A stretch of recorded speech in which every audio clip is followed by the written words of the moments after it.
objetivos, ¿sí?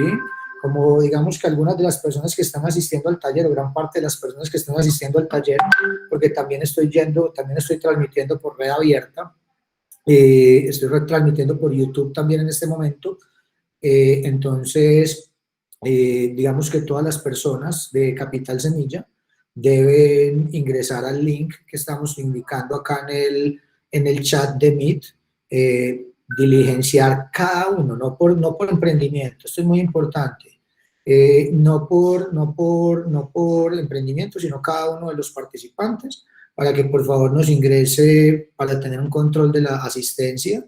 Y en un segundo lugar, el otro objetivo va a ser que nos autoricen precisamente la grabación de la sesión, ¿sí? En el taller, entonces, una vez yo termine la exposición, también van a poder acá a través del chat del Meet, van a poder ingresar también las preguntas, también los que estén a través de YouTube en el chat del canal, van a poder también indicarme las preguntas, y las preguntas las resolveré finalizando, digamos que la exposición. En este caso, por organización y entendiendo que digamos que las preguntas que ustedes pueden tener quizás vayan a ser supremamente puntuales, van a ser unas preguntas supremamente puntuales y quizás con los acuerdos particulares de cada uno. Entonces, no voy a abrir preguntas, digamos que en ese sentido durante la exposición para poder tener, digamos, un orden y poder cumplir con el objetivo, pero sí voy a abrir el espacio al final de, digamos que de la charla para que me hagan las preguntas. Recuerden también que quienes al final de todo este proceso consideren que necesitan una asesoría legal adicional, perfectamente entonces a través del grupo de WhatsApp que tenemos van a solicitar la asesoría y Sara muy amablemente va a programarnos esa sesión, pero lo ideal es que en esa sesión ya casi que lleguen con unas preguntas muy concretas, casi que para yo resolverlas ahí en sesión y casi que salgan de la sesión a imprimir y a firmar el acuerdo privado de socios, ¿sí?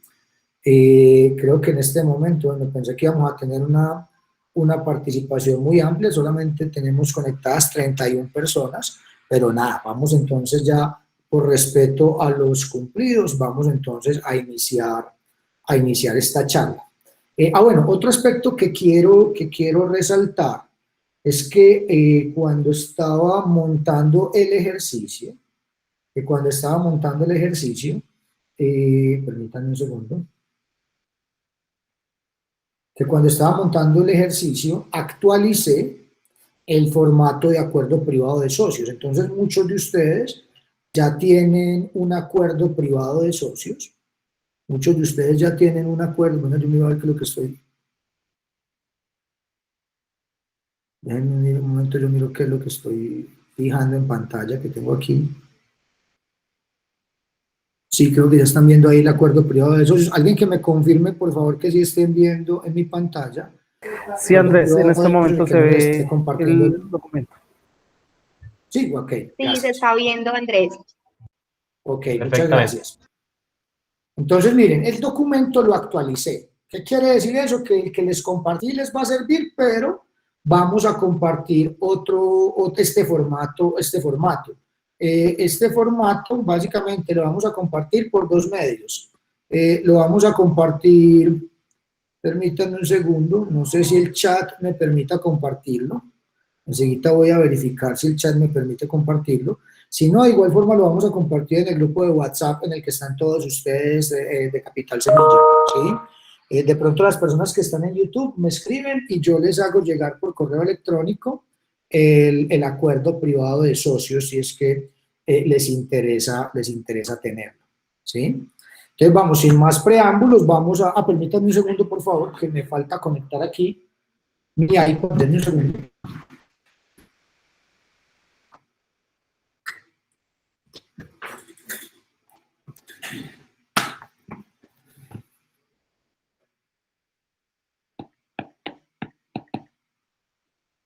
Y voy a arrancar por ahí más bien, permítanme que voy a...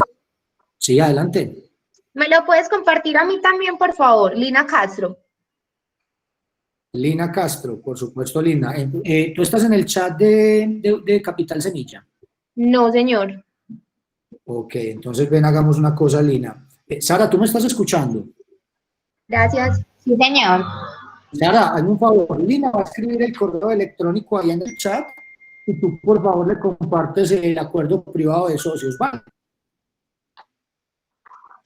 Perfecto, claro que sí. Perfecto, es lo que estoy aquí creando un tablero. Bueno, al final también vamos a compartir. Yo estoy creando aquí un tablero en Jamboard. Tablero.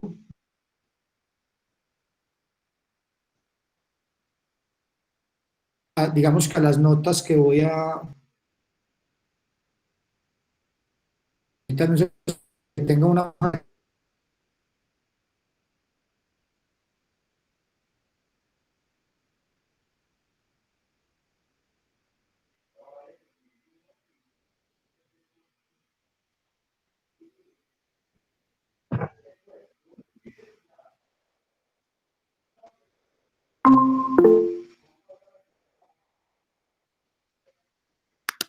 Listo, volví.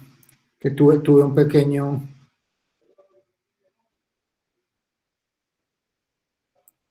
Listo, volví. Tuve un pequeño bajón ahí de conectividad, pero ya estamos aquí nuevamente. Pues miren, básicamente el caso que diseñé para ustedes el día de hoy, el caso que vamos a utilizar como referente en este proceso, es un caso en el cual hay 4 emprendedores. Quise pensar en un emprendimiento de corte tecnológico, porque me parece que son los acuerdos de socios más complejos de discutir. Hay muchos otros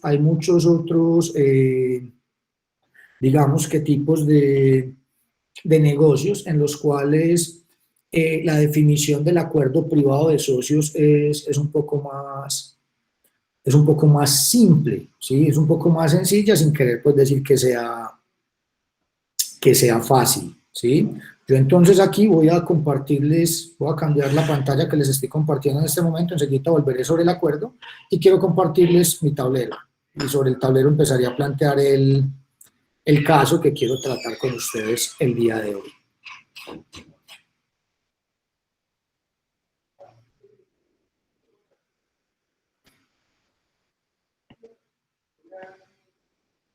Entonces, miren, quiero arrancar básicamente con un tema, quizás con algunos de ustedes ya lo toqué en las asesorías, ¿sí? Pero el tema que quiero hablar es la mejor forma de operar, ¿sí?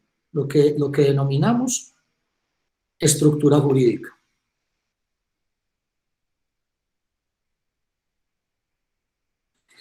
¿A qué estoy haciendo alusión cuando hablo de estructura jurídica?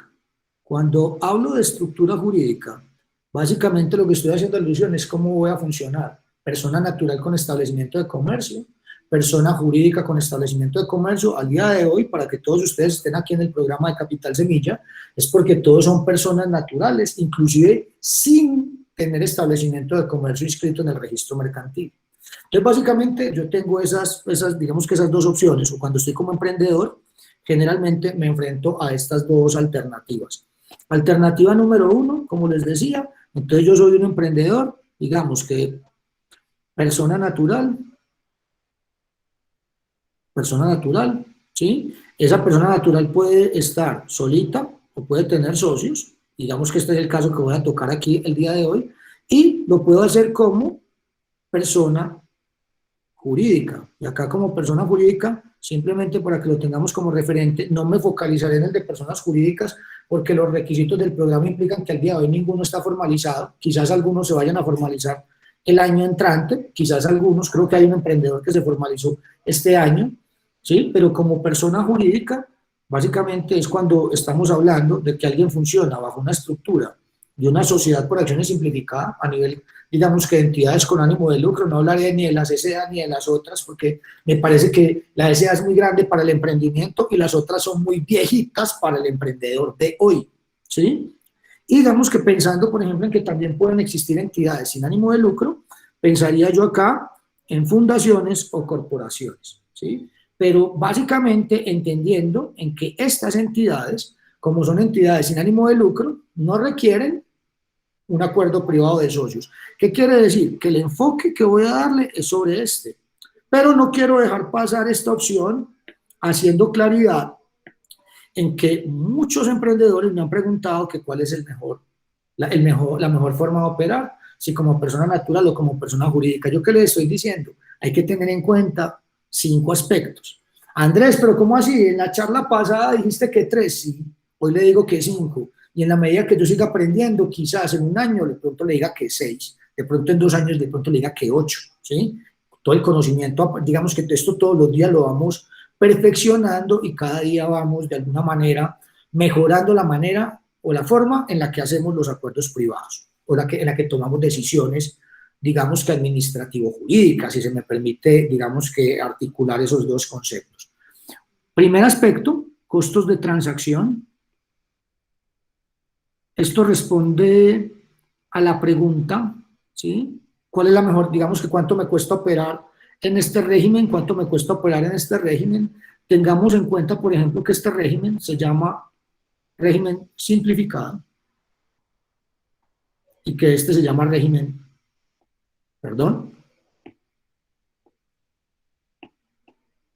y que este se llama régimen común. Y que de entrada es más costoso operar en el régimen común, porque el régimen común te va a traer unos costos fijos directos. Te voy a mencionar 2 y no voy a mencionar acá, por ejemplo, el tema de la matrícula mercantil, tampoco me voy a referir al impuesto de industria y comercio, porque en uno y otro régimen vas a pagar matrícula mercantil y en uno y otro régimen vas a estar pagando necesariamente también el impuesto de industria y comercio, ¿sí? Pero un tema que sí va a ser diferencial entre uno y otro régimen es que, por ejemplo, acá en el régimen común vas a necesitar un software para facturar, ¿sí? Y vas a tener que tener un contador público titulado. Y la contabilidad que llevas acá debe ser en las normas internacionales de información, perdón, las escribí mal,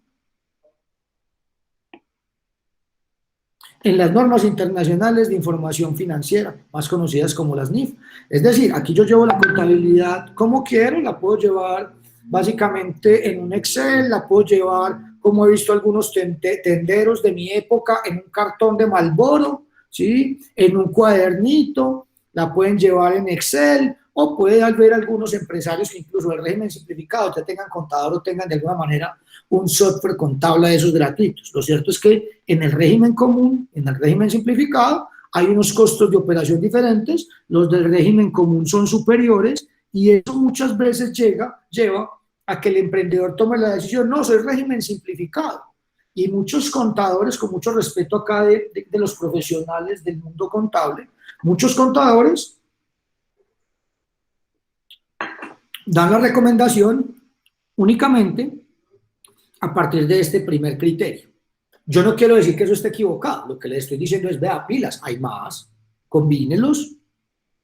Segundo aspecto, ¿sí? Segundo aspecto que debo tener en cuenta, es el riesgo del negocio. Y entendamos que ese riesgo del negocio, yo lo abordo desde 2 ópticas. El riesgo del negocio propiamente dicho, ¿sí? Y el riesgo de los socios. ¿Cómo así que el riesgo del negocio? Les voy a poner un ejemplo. Supónganse que yo he tenido la oportunidad de dictar clase en una especialización que tiene la Universidad de Medellín que se llama especialización en gerencia de construcciones, ¿sí? Entonces digamos que algunos de mis exalumnos salen a montar una empresa de construcción. Tendría uno que estar, digamos que, tendría uno que ser muy osado para en desarrollar un negocio de construcción, digamos que en esta modalidad de persona natural. ¿Por qué? Porque en el negocio de la construcción es un negocio muy riesgoso, ¿sí? Incluso a nivel de ARL se paga la mayor tasa, o la tarifa mayor más alta, perdón, precisamente porque es uno de los negocios más riesgosos. ¿Qué quiere decir eso? Que casi que en todos los proyectos de construcción hay accidentes. Cuando hay accidentes, es probable, en caso tal de que no, si ese trabajador no estaba afiliado a Seguridad Social o esa persona, van a venir unas demandas contra el empresario. Entonces, si el empresario es persona natural, las demandas van a venir contra él. Entonces, de entrada me gusta mirar los riesgos del negocio. Y eso me lleva al segundo riesgo, y es el riesgo del socio. Nosotros nos hemos encontrado, digamos que muchos de ustedes quizás sean emprendedores como yo. ¿Qué quiere decir un emprendedor como yo? Un emprendedor básicamente que arrancó sin nada, ¿sí? Cuando yo arranqué mi proyecto de empresa, Vasco y Corena Business Lawyers, de Legal, que es la empresa, una de las empresas que tengo en este momento, cuando lo arranqué yo no tenía nada. No tenía sino básicamente mi título de abogado, mi conocimiento, mi fuerza de trabajo y mis ganas de trabajar, que es generalmente lo que tenemos los emprendedores. Pero en ese momento yo no podría decir entonces que yo tuviera un carro, una casa o algo de valor que proteger. Sin embargo, hay emprendedores que de alguna manera, digamos que la forma, o digamos que donde nacieron les da de alguna manera algunos privilegios, en el sentido de que esos privilegios pueden ser o responsabilidades, en el sentido de que muchas veces, por estrategia tributaria familiar, algunos, digamos que bienes de la familia, padre o madre, o del cónyuge, están en cabeza del emprendedor. Y tener en cuenta que si eso está así, estamos poniendo en riesgo, y si estamos como persona natural, estamos poniendo en riesgo ese tipo de bienes, porque digamos que las demandas cuando se vengan contra ese emprendedor van a poder perseguir los bienes que estén a nombre de ese emprendedor. Ahora, puede también ser, aquí he visto que hay algunos emprendedores que de pronto no están tan jóvenes, que ya tienen una experiencia, que ya tienen, digamos, que un bagaje, títulos profesionales, que digamos que ya han tenido la oportunidad de construir un patrimonio a lo largo de su vida, y entonces en estas personas, si lo hacen de una manera, digamos que no prevista, podrían también estar poniendo en riesgo su negocio, ¿sí? 3, vamos a cambiar de color para que esto aquí, vamos a ponerle que nos quede un poquito bonito. Tercer aspecto que debo tener en cuenta, a mí me gusta hablar del sector económico, ¿sí? En ese sector económico me lleva a identificar quiénes son mis clientes y quiénes son mis proveedores, obviamente con un mayor énfasis en clientes, porque estos son los que me van a generar recursos. Entonces yo es analizar, mis clientes pertenecen al régimen simplificado, mis clientes pertenecen al régimen común, y de alguna manera esto me va a ayudar a tomar una decisión, porque el régimen simplificado trata de no juntarse con el régimen común, y el régimen común también no es que se sienta muy cómodo negociando con el régimen simplificado, ¿sí? Acá yo no quisiera entrar porque como les digo, tengo el tiempo limitado y un objetivo muy claro, entonces no quisiera entrar acá cuáles son las razones, pero generalmente, y para el que se esté preguntando, muchas veces las razones son de índole contable. Cuarto aspecto que yo debería tener en cuenta para tomar esta decisión, ¿sí? Y es básicamente si mi empresa es una empresa que trabaja con derechos de autor. Si mi empresa es una empresa que trabaja con derechos de autor, y ahorita vamos a ver la problemática precisamente en el curso, en el taller que vamos a desarrollar, si mi empresa tiene derechos de autor, yo recomendaría, o las empresas que son empresas de economía naranja, aquí básicamente están las aplicaciones, hay una empresa, por ejemplo, que tengo en mente que llama Frecuencia Gamer, si no estoy mal. Estas son empresas en las cuales el principal activo es un software o estamos trabajando con generación de contenidos protegidos por el derecho de autor.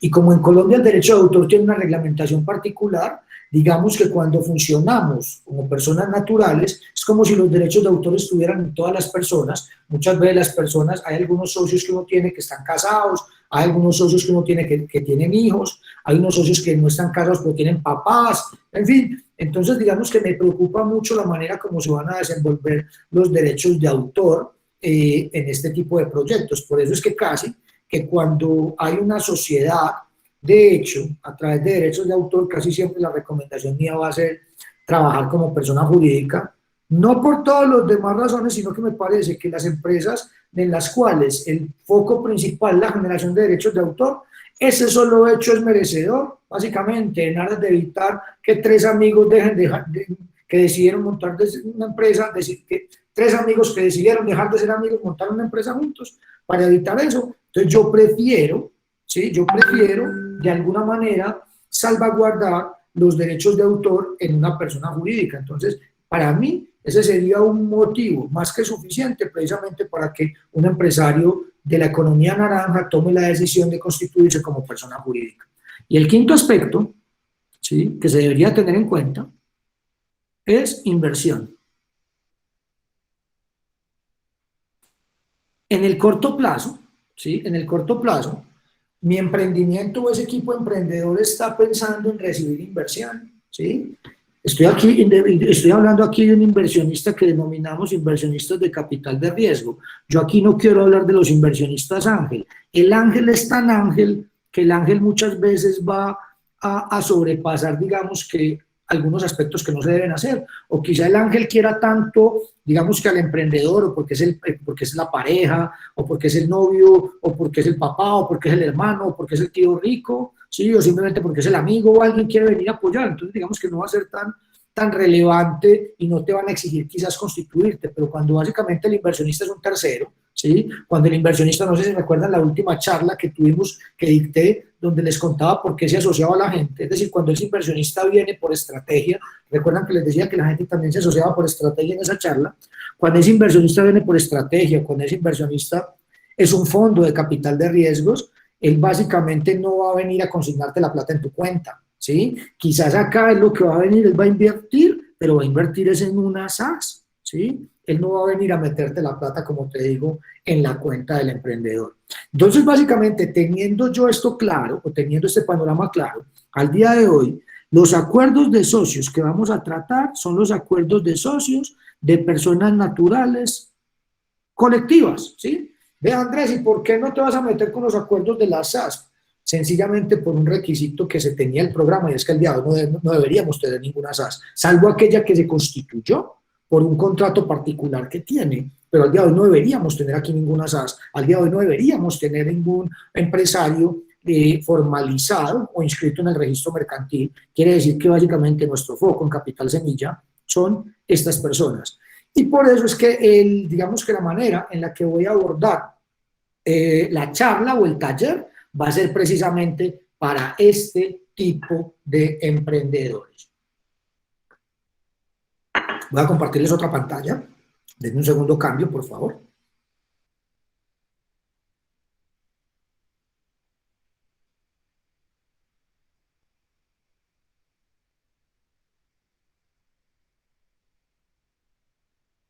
Y vamos a arrancar entonces por aquí. Les compartí un documento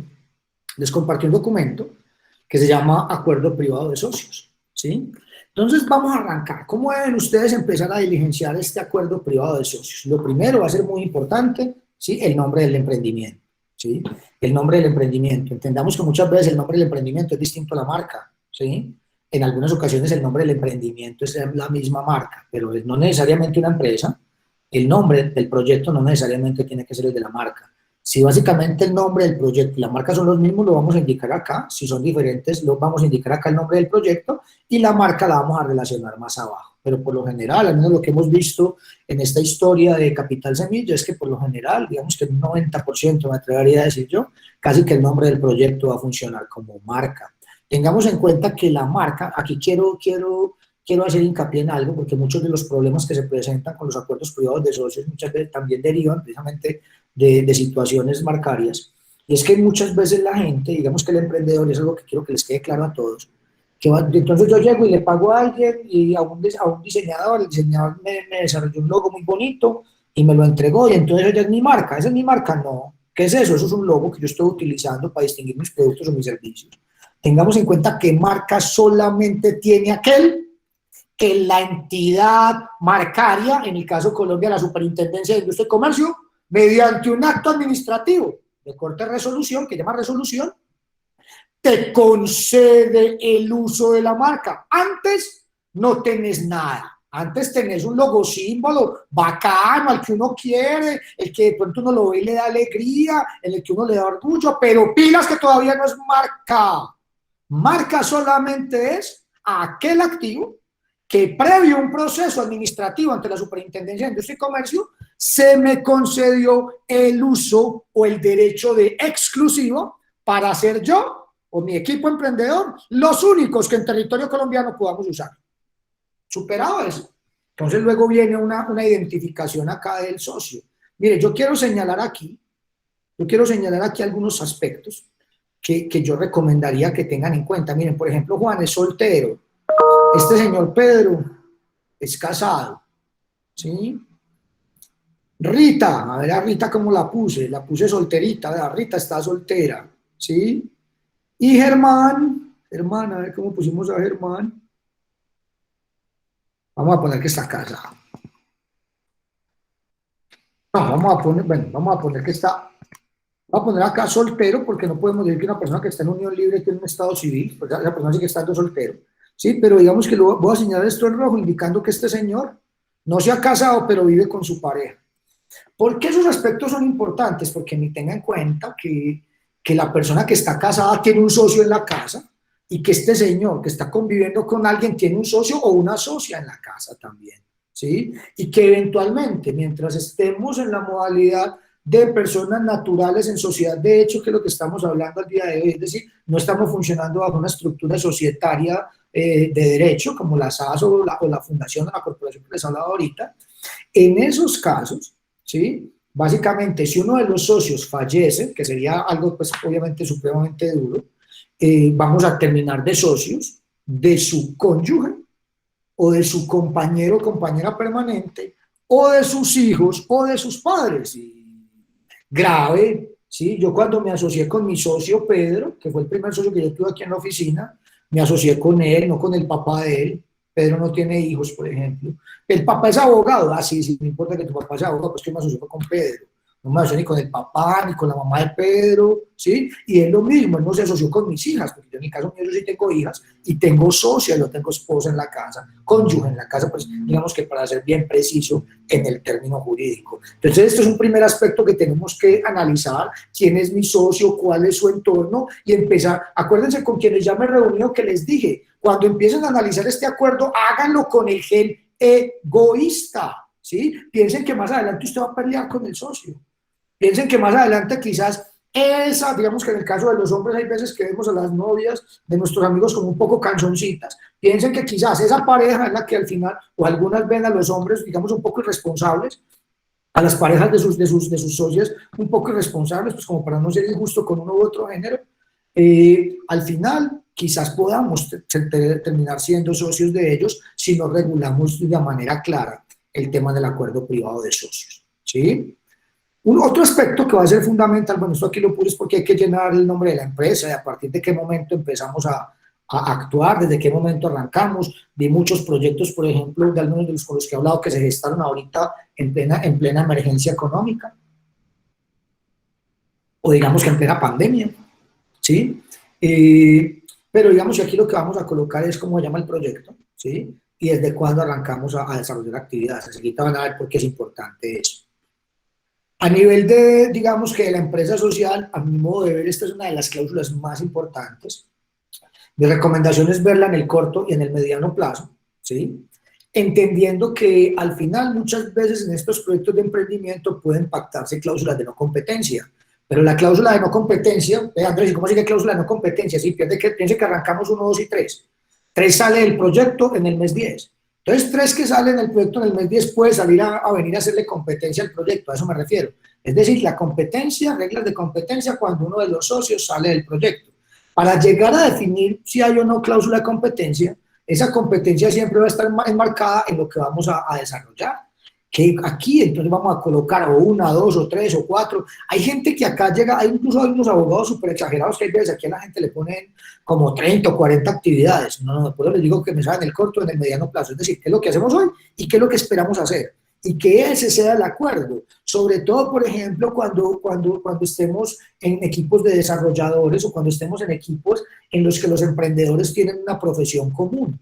Porque piensa entonces que si usted sale de ahí, quizás cuando salgas de pronto no te convenga una cláusula de no competencia y siempre esa cláusula de no competencia irá focalizada siempre a la empresa social que estamos desarrollando. Entonces, súper importante esto. Mi recomendación es que aquí no sean generosos, que aquí por lo menos sean precavidos, no se animen a colocar ahí cualquier cosa, sino que traten de que sea muy específico digamos que la empresa social que esperamos desarrollar. Miren que ustedes no ganaron capital semilla, ¿sí? Por decir que van a hacer muchas cosas, por decir que le van a llegar a todo el mundo. Segmentación del producto, segmentación del servicio, fue uno de los aspectos que se debieron haber tenido en cuenta para que ustedes estén acá. Entonces, digamos que yo ahí volvería sobre ese punto y que lo tengamos muy en cuenta en esa segmentación y que muchas veces los asesores de mercadeo son muy enfáticos con nosotros los emprendedores para que delimitemos muy bien el servicio y sobre todo el cliente objetivo al que queremos llegar, ¿sí? Vamos a tener un tema adicional que es el capítulo segundo, que es, digamos, que los socios, aportes y participación de los socios. Es uno de los aspectos más importantes. Aquí, ¿qué es lo que yo quiero entender? ¿O qué es lo que quiero planificar? Que hay diferentes tipos de socios. Aquí van a ver que es socio líder, entonces ahí le damos la definición de socio líder, que el socio fundador, que el socio esencial, que el capitalista, el industrial, el mixto. En este tipo de sociedades, ¿sí? Puede que sea el caso del socio público y socio oculto. Ve, Andrés, ¿y quién es el socio público, por ejemplo? Piensan que estamos asociados 1, 2 y 3. Decidimos que quien va a aparecer en Cámara de Comercio es 1. En ese caso, 1 es el socio público, 2 y 3 son los socios ocultos. Esto va a ser importante. Qué pena que aquí sí no fue un error. Esto va a ser importante precisamente para entender cuál es el rol de los socios en la sociedad. Acá, por ejemplo, en este caso, yo hago un ejemplo en el que volvemos con Juan, con Pedro, con Rita y con Germán. Tenemos acá que Juan fue el que se le ocurrió la idea, Juan fue el fundador, mixto, gestor, es el líder. Juan básicamente tiene un muy buen amigo que es Pedro, que Pedro fue la primera persona que se asoció con él. En este caso, Juan le contó a Pedro. Digamos que casi que cuando yo hablo esto mucho con muchos emprendedores, los emprendedores me cuentan unas historias que me parecen a mí como de fantasía. No es que se nos ocurrió al mismo tiempo, entonces yo me los imagino hacia los dos sentados. Los dos se miran y ¡ta! En fin, entonces los dos le dieron a la misma idea al mismo tiempo, en el mismo segundo. En fin, a mí me cuesta creer que eso ocurra, pero les creo. Les creo que muchos emprendedores se miran así, sí, este es el proyecto. Quizás eso pase. Sí, pero va a ser importante entonces definir quién es gestor, quién es líder. Hay algunas personas que entran antes, hay algunas personas que entran después por invitación. En este caso, por ejemplo, Juan y Pedro arrancaron primero y luego llegaron Rita y Germán. Rita y Germán son desarrolladores, tienen las competencias de desarrollo. Juan y Pedro no son desarrolladores, entonces necesitaban a 2 desarrolladores que les ayudaran precisamente a ingresar a la empresa. En un mundo ideal, cada uno de estos socios, digamos que cuando empezaron a hablarlo, no tenían acuerdo privado de socios y representaban a Capital Semilla, no tenían acuerdo privado de socios, y es en Capital Semilla donde básicamente en todo este proceso les empezamos a hablar del acuerdo privado de socios, le empezamos a dar un tratamiento particular ya al desarrollo de ese acuerdo privado de socios. Ellos básicamente en esas conversaciones iniciales habían básicamente planteado un tema hipotético en el que cada uno iba a tener un 25% de la sociedad, ¿sí? ¿Y eso por qué es importante? Porque mira, el 25%, ¿cuál es la participación que tenemos cada uno? ¿Cuántos somos? Perfecto, eso que al final, ¿qué me va a determinar? Acuérdense que en esa primera sesión que teníamos, les contaba yo que estábamos analizando lo que denominamos el contrato de sociedad.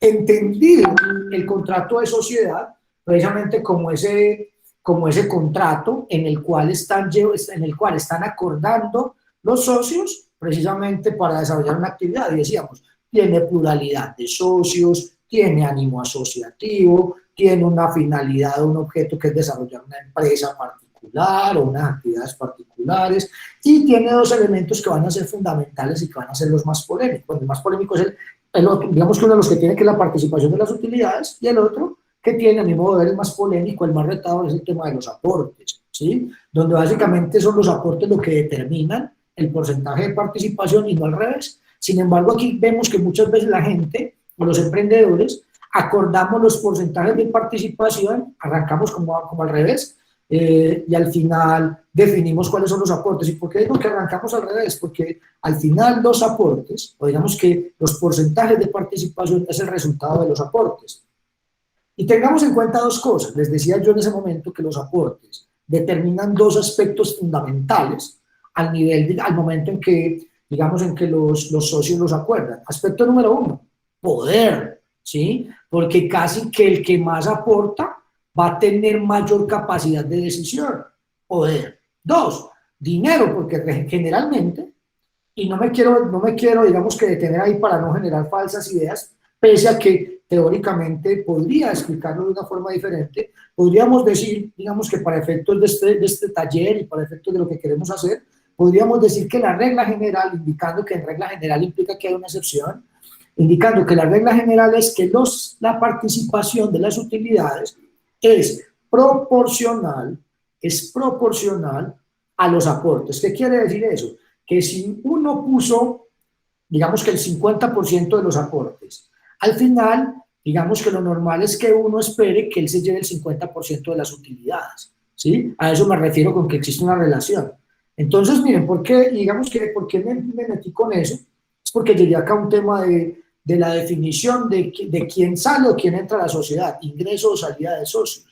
Y aquí, básicamente, esto va a ser diferente en cada sociedad. Acá, en el ejemplo que les estoy poniendo, donde básicamente hay 4 socios, a mí me parece que las decisiones se deberían tomar 3 socios de 4, ¿sí? Por eso es que le pongo acá el 70%, indicando que Juan tiene el 25%, que Pedro tiene el 25%, Carlita tiene el 25%, que Germán tiene el 25%. Y que para llegar a esa decisión del 70% voy a tener que contar con 3 votos. A eso me refiero cuando estoy hablando de esa relación que tienen los aportes con el poder de decisión y digamos que la manera en la que vamos a definir esos porcentajes de toma de decisiones. Yo digamos que quise que en este borrador de acuerdo privado de socios, antes de hablar de los aportes, hablemos de lo maluco. Generalmente eso ocurre, más, muchas veces de lo maluco no se habla. Cuando las personas se van a casar, acuérdense que yo comparo el matrimonio con la sociedad. Cuando las personas se van a casar son muy pocos, salvo porque ya viene, digamos que de familia muy formada o la tiene muy clara o ha visto casos digamos que de amigos similares, pero generalmente las personas cuando se van a casar no es que les guste mucho sentarse a hablar de capitulaciones matrimoniales y qué pasa si el matrimonio se va a acabar y cómo se van digamos que a repartir, digamos que los bienes, o sea, eso es bueno, porque generalmente el contrato de sociedad va ligado tanto al amor que muchas veces alguien podría entender que cuando se habla de eso se deja atrás al amor, en fin, eso muchas veces no se habla, en los contratos de sociedad tampoco.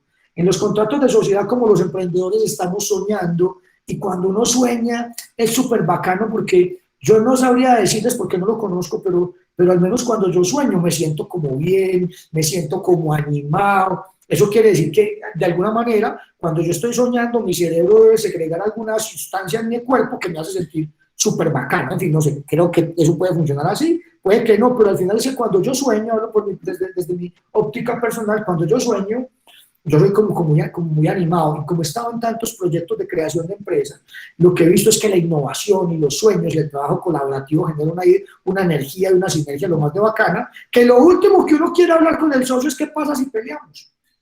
Pues yo aquí quiero cambiar eso y quiero entrar que vea que ustedes hablen de diferencias irreconciliables, que hablen de tipos de diferencia, que hablen de métodos de valoración, que hablen qué pasa si se muere su socio, qué pasa, por ejemplo, creo que si no estoy mal, creo que hay un proyecto en el que están como pareja. Entonces, ¿qué pasa si se acaba la relación? Vamos a hablar de entrada de eso, antes de ponernos a hablar de los aportes, y por eso es que van a ver, yo acá básicamente en el acuerdo les coloco algunos ejemplos. Este tema quizás sí podamos mirarlo de manera individual con cada proyecto en una asesoría particular, si es que no les gustan o no entienden las alternativas de solución que estamos planteando directamente en el documento, ¿sí? Superado este punto, entonces entra, bueno, hay un tema muy particular, y es que a mí me gusta siempre poner el derecho de preferencia, ¿sí? ¿Qué quiere decir eso? Que si un socio se va a salir, él no tenga libertad de ir a venderle a cualquiera. Quiere decir que si un socio se va a salir, ojo, o lo expulsamos por incumplido, básicamente esas acciones o esos puntos que tenía ese socio tengan que ser vendidos u ofrecidos en primera instancia a los demás socios antes que a un tercero. A eso me refiero con el derecho de preferencia. Luego, una serie de recomendaciones, ¿sí? Aquí básicamente voy a actualizar esto, que esto está como desactualizado. En un segundo. Voy a colocarlo así más bien. Así. Entonces ahí vamos a hablar, por ejemplo, de contratación de familiares, vamos a ver, por ejemplo, miren, al día de hoy, si por ejemplo nos asociamos 1, 2 y 3 y decidimos que vamos a trabajar así por un tiempo, y uno va a ser el socio, digamos que público, y 2 y 3 vamos a ser los socios ocultos, a mí me interesa que ese socio público no vaya y tome muchos créditos, ni vaya y le sirva de codeudor o de fiador a otro. No ve que ahí está el patrimonio de la sociedad, no ve que si a él lo demandan se nos llevan las máquinas que nos van a dar en capital semilla, no ve que si a él lo demandan se nos llevan los activos de la empresa, no ve que si a él lo demandan a nombre de él es que está la marca. Entonces, pila, aquí vamos a hablar precisamente, sigue como es de maluco tener una sociedad de hecho. Por eso, básicamente, muchas veces, y pese a que sea más costoso, a mí me gusta la sociedad por acciones simplificada. Y míralo de la siguiente manera. Es que yo necesito un transporte público. Sí, yo me puedo conseguir desde un carro rodante, desde un carro de rodillos, hasta un Rolls Royce que decían que tenía Maradona a propósito de la fortuna que dicen que dejó.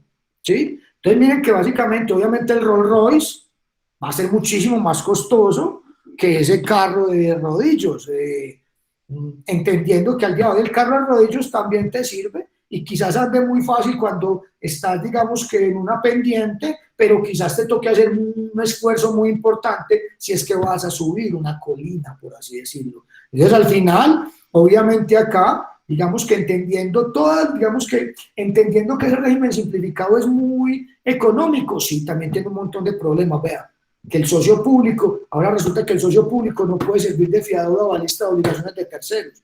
Incluso, mire, estoy poniéndole de terceros, porque ya me parece muy atrevido pues decir que no pida préstamos él en su tema personal, pero entender que si él toma un préstamo personal también está poniendo en riesgo el patrimonio de la sociedad, porque no es que todo está en la bolsita de él, no es que él es el socio público, ¿ya?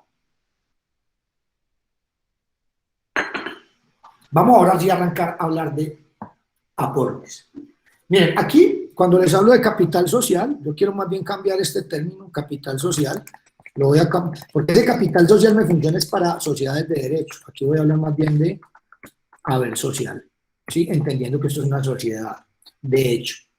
Cuando nosotros estamos hablando de aportes, yo quiero que hablemos acá, o incluso a nivel de emprendimiento, podemos hablar de 4 tipos de aporte. Entendamos algo. Digamos que el Código de Comercio regula únicamente 3 tipos de aporte, pero aquí digamos que el emprendimiento he entendido que quizás puede existir un tipo de aporte al que denominamos costo de oportunidad. Voy a explicar cada uno de ellos. Primer tipo de aporte, lo vamos a denominar aporte en dinero. Y es decir, cuando un socio se compromete a aportar sumas de dinero a la compañía, generalmente las sumas de dinero son en moneda legal, o quizás también podemos tener algunos socios que estén dispuestos a aportar dólares o que estén dispuestos a aportar, digamos que en otra divisa. Yo creo que les conté el ejemplo que tuve yo cuando me conseguí esos 800 millones de pesos de un mexicano para mi proyecto de empresa, donde tenía yo la disyuntiva de si lo recibía en dólares o en pesos. Y les conté que tomé una mala decisión porque lo recibí en pesos y desde eso el dólar no ha parado de subir, ¿sí? Entonces, hasta ese punto yo debería tener en cuenta eso. Si quitamos a ver cómo se pacta ese aporte en dinero. Aporte en especie, cuando se aportan bienes materiales o inmateriales. Entonces, ve, es que hay 2 socios que tienen que aportar un software. Ve, es que yo voy a aportar un computador. Ve, es que yo voy a aportar una licencia de iOS para desarrollar. En fin, no sé, estoy diciendo locuras de algunos temas de aportes en especie que podrían pactarse en determinado negocio. Es que yo voy a aportar básicamente la maquinaria que tengo para el taller. Porque creo que hay una chica que tiene un taller en la casa con el que hace chocolates. Entonces, definir básicamente todos los utensilios que tiene y si los aporta o no, si el taller va a seguir siendo de ella. No, es que no estoy aportando el taller. Bueno, entonces, mirad, no sé cómo estemos costeando el uso del taller, entonces me lo alquilás o qué, ¿sí? El espacio es que estamos utilizando el garaje de mi casa o el taller de mi casa. Entonces, bueno, yo tengo que pagar por ese uso o no. Eso lo incluiríamos acá en aportes en especie. Aporte de industria. Este es el aporte que yo denomino el aporte por excelencia de los emprendedores. Los emprendedores tenemos nuestra cabeza, tenemos nuestros sueños, tenemos nuestro corazón, tenemos nuestra capacidad de trabajar, ¿sí? Y eso es a lo que denominamos aporte de industria. Y casi que todos los emprendedores hacemos aportes de industria. Denme un segundo, por favor, ya regreso. Voy a hacer aquí algo. Denme un segundo, por favor.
Bueno, continuamos. Le voy a pedir un favor a las personas que de pronto no ingresaron desde el inicio y que no hayan diligenciado el formulario de autorización de la grabación y de la asistencia, que por favor me ayuden diligenciando precisamente ese formulario, ¿sí? Que me ayuden diligenciando ese formulario. Yo voy a volver a colocar, muchas gracias, ahí lo volvimos a enviar para que entonces con ese hipervínculo autoricen la grabación de la sesión y verifiquemos asistencia. Vamos a continuar.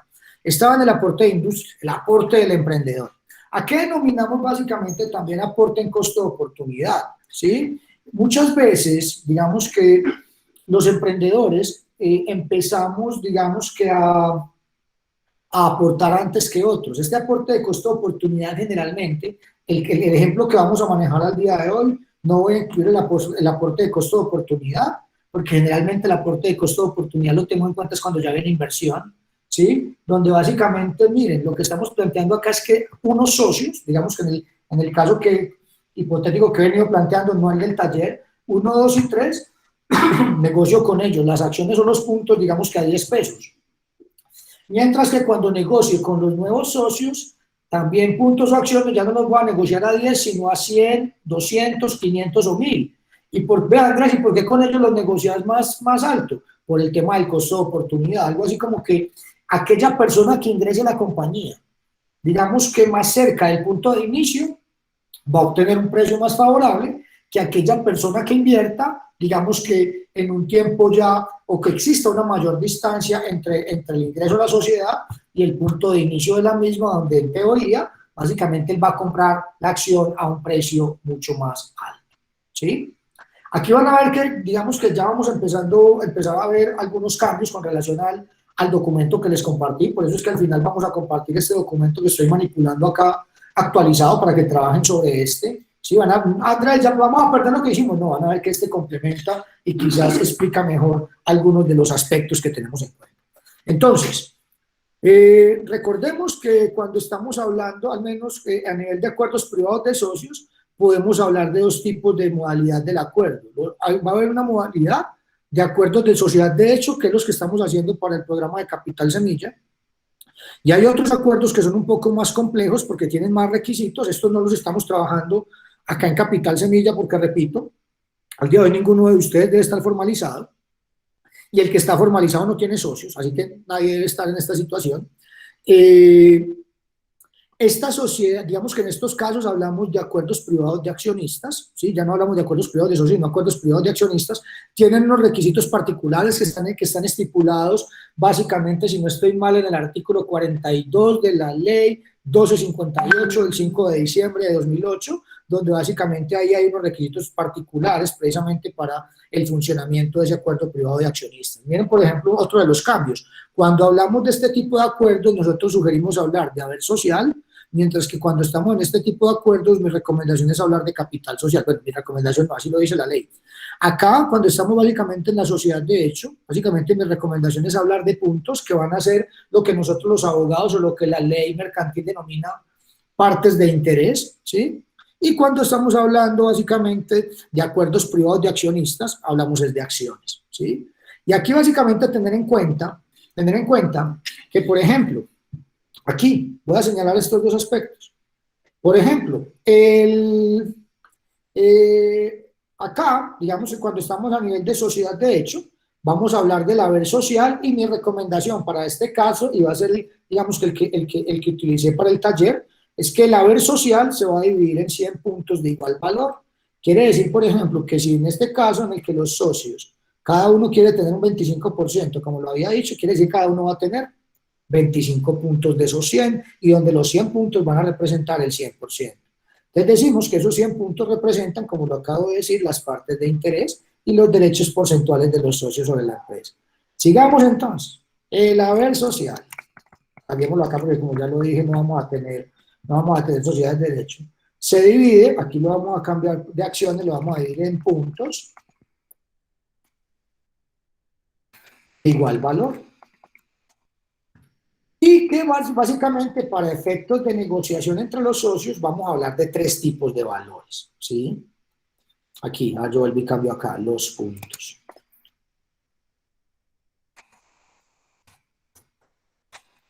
2 puntos.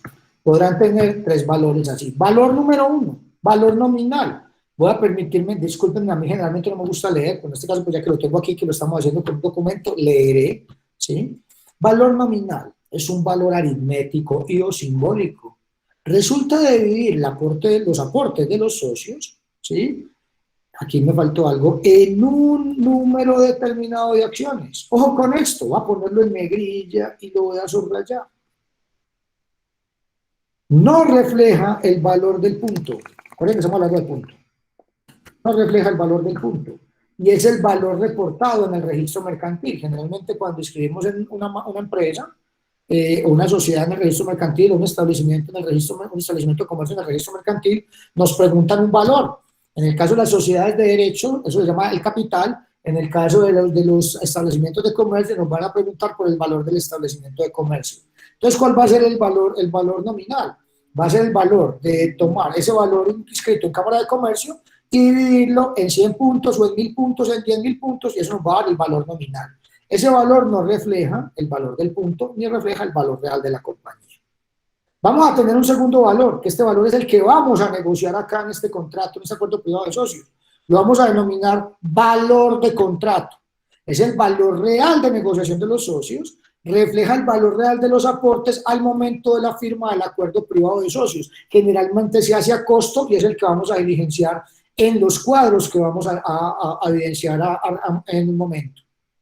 Tercer valor, lo denominamos valor comercial y es el valor real de la compañía. Este generalmente es el valor de cara al inversionista, no de cara al emprendedor. Repito, es el valor real de la compañía, es el valor que utilizamos para un inversionista. Generalmente con el valor comercial no negociamos entre emprendedores al momento de negociación del acuerdo, pero sí, ojo con esto, es el valor que vamos a utilizar en caso de problemas. Es el valor que le vamos a pagar a un socio cuando se va o cuando un socio quiere vender los puntos o las acciones. Miren que precisamente renglones atrás habíamos hablado básicamente de un parágrafo 3 donde se dice método de valoración. Aquí, por ejemplo, ustedes lo van a poder cambiar, yo lo voy a señalar con color azul, ustedes lo van a poder cambiar, el que nosotros recomendamos, sin ser nosotros expertos obviamente en temas de valoración de empresas, pero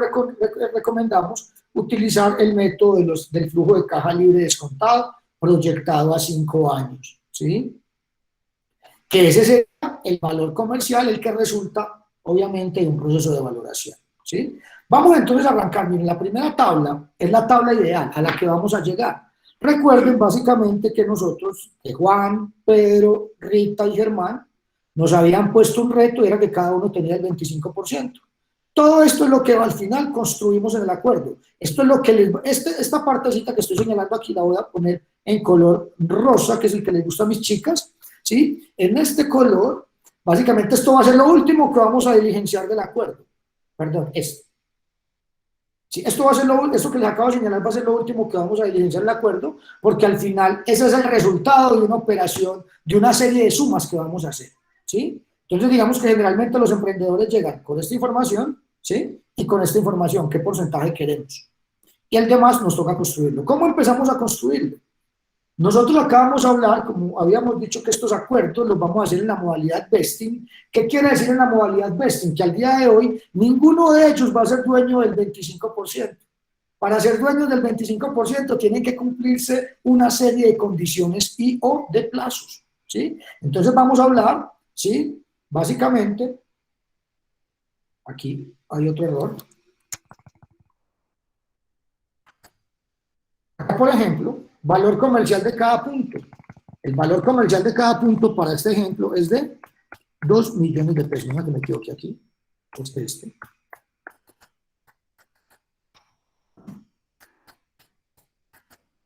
Es de 2 millones de pesos.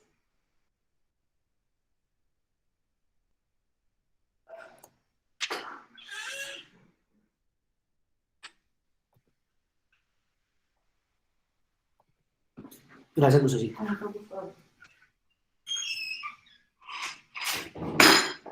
Es de 2 millones de pesos, ¿sí?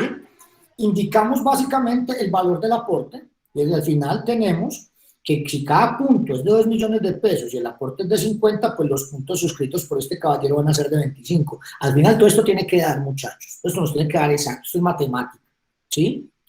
Van a ver ahorita que este punto también lo voy a poner rosado porque esto es al final también el resultado de una operación. En rosado, recuerden que son las operaciones que todavía no tenemos y que vamos a obtener. Yo ya las tengo acá es porque yo ya hice todo el ejercicio, pero estos van a ser algunos aspectos que solamente van a resultar luego de aplicar toda la metodología. ¿Cómo vamos a arrancar? Vamos a arrancar por el aporte del emprendedor, el más común, el aporte del trabajo, el aporte del conocimiento, el que tenemos los emprendedores, ¿sí? Y entonces miren acá, que en este caso, el primer cuadrito al que nos vamos a enfrentar es este, ¿sí? El primer cuadrito al que nos vamos a enfrentar es este. Recuerden que les había dicho que Juan era el que había arrancado con la idea, volvamos acá que esto tiene que ver con este primer cuadro, recuerden. Les habíamos dicho, Juan es el fundador, es mixto, ¿por qué socio mixto? Vamos a ver qué significa socio mixto.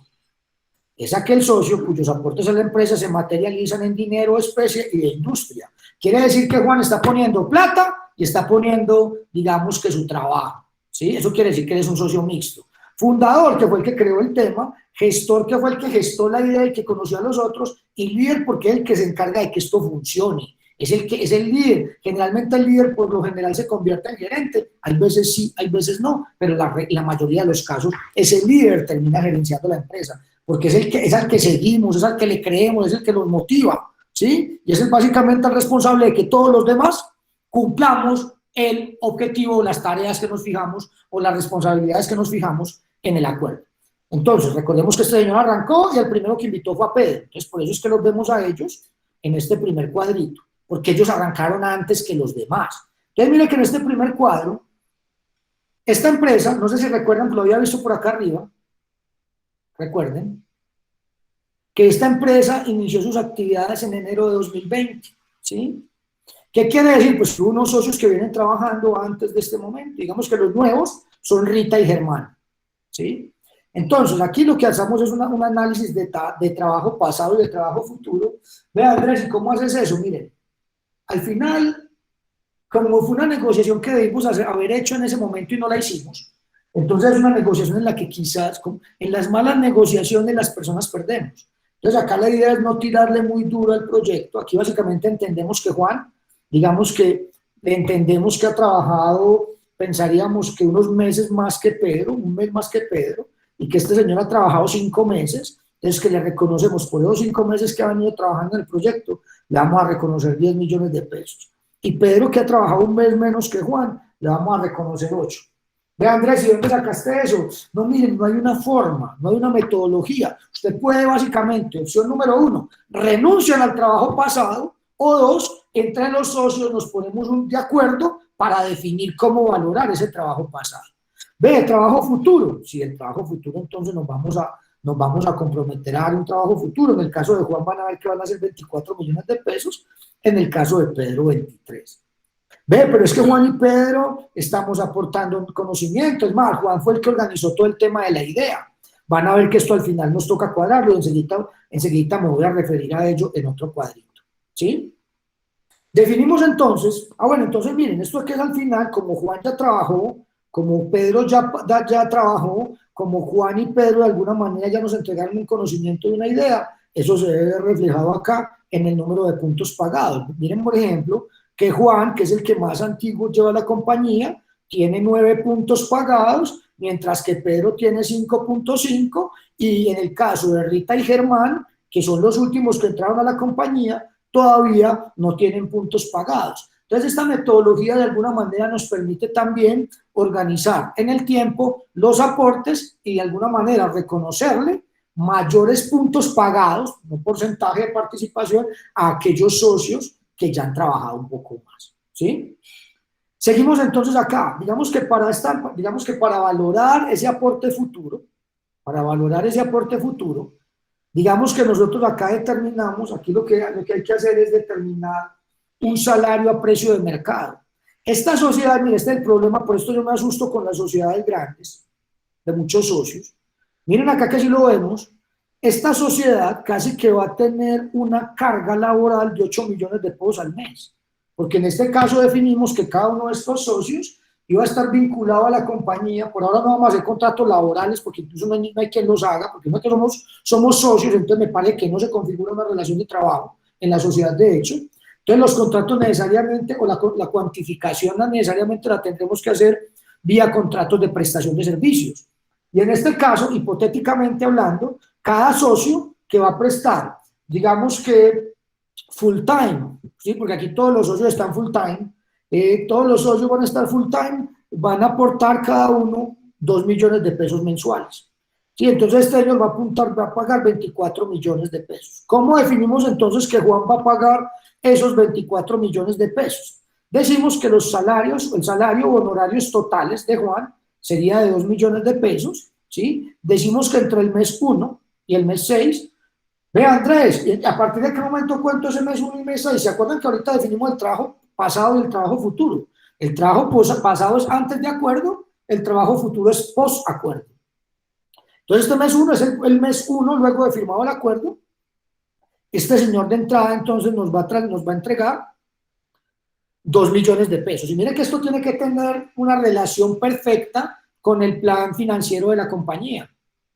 Porque entonces yo aquí no puedo poner 2 millones y allá en el plan financiero poner que ese señor se gana un salario mínimo, o que se gana 1, que se gana 3 o que gana 4.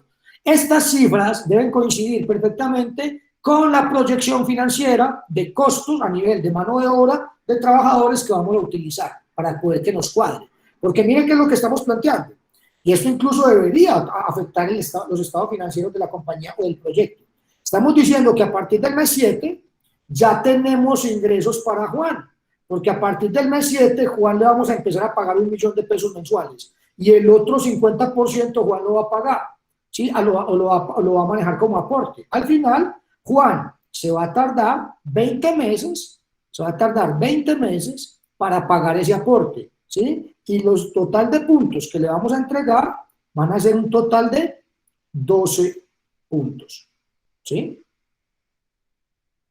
En el caso de Pedro lo hacemos de manera similar. Aquí vamos a ver que incluso esto pues, no necesariamente tiene que ser igual en todos los socios. Miremos, por ejemplo, que a Juan lo calculamos hasta el mes 18, a este hasta el mes 19, por la configuración en la que lo estamos haciendo. Sí, aquí es un tema matemático. Miremos, por ejemplo, que en el caso de Rita, miren que Juan está terminando en el mes 18, pero en el mes 19 de pagar. ¿Qué quiere decir eso? Que en el mes 19 o en el mes 20 la sociedad ya tendría que empezar a pagar, o incluso acá en el mes 7, la sociedad tendría que empezar a pagar 1 millón de pesos. Entonces miren que esto tiene que encajar perfectamente en los estados financieros de la compañía. Miremos el caso de Rita y el caso de Germán, que es similar. Solo que es en el caso de Rita y en el caso de Germán, miren que ellos se van a tardar más en recibir plata y van a recibir menos en el día a día. Miremos, por ejemplo, aquí hay un error, aquí está el 6. ¿Sí? Miremos, por ejemplo, que en el caso de Rita, en los primeros 6 meses lo aporta todo, entre el mes 7 y el mes 12 aporta 1,5 millones, entre el mes 13 y el mes 20, entre el mes 13 y el mes 18, que es otro error, perdón. Entre el mes 13 y el mes 18 aporta 1 millón de pesos, y entre el mes 19 y el mes 24 aporta 500,000 pesos mensuales. Ella en total debe aportar 30 millones de pesos, y a ella en este caso los puntos que le vamos a liberar son 15 y tiene 24 meses para pagar el aporte, ¿sí? Entonces, por eso es que aquí, como ellos todavía no han trabajado, en el caso de Rita y de Germán vemos que los puntos pagados al momento son de 0.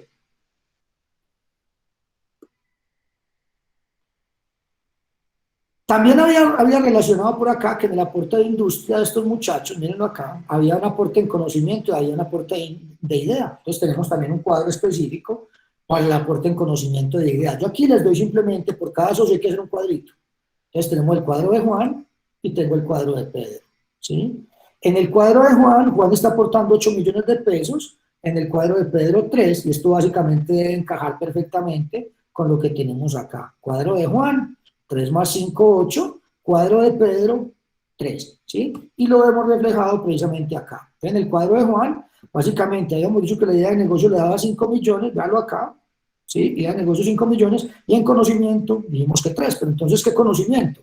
A ver, es que él ayuda a hacer la conceptualización del negocio y ayuda a hacer la creación del negocio. Vean, Andrés, y es necesario hacer eso, miren. necesario o obligatorio no, ¿sí? Pero básicamente si lo vamos a cuantificar me ayuda. En mi experiencia, ¿a qué me ha ayudado esto?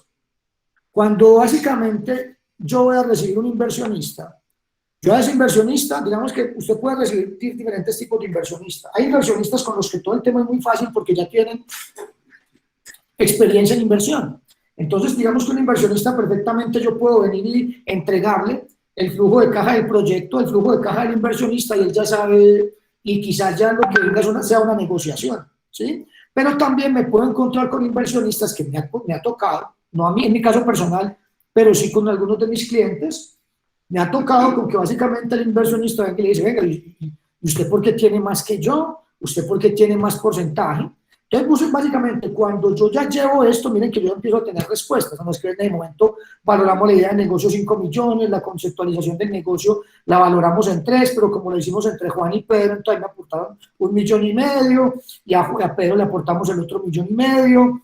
En el caso de la creación del modelo de negocio lo hicimos los dos, a eso le dimos también un valor de 3 millones de pesos, entonces 1,5 millones para él, 1,5 millones para mí. Este cuadro lo pueden hacer más grande, ¿sí? Este cuadro básicamente simplemente es una referencia, aquí les doy unas ideas de lo que en algunas ocasiones ya hemos evidenciado como conocimiento. Yo creo que les diría, pese a que lo digo acá, ese conocimiento debe funcionar sin el socio aportante. Si ese conocimiento me lo aporta el socio aportante, valga la cacofonía,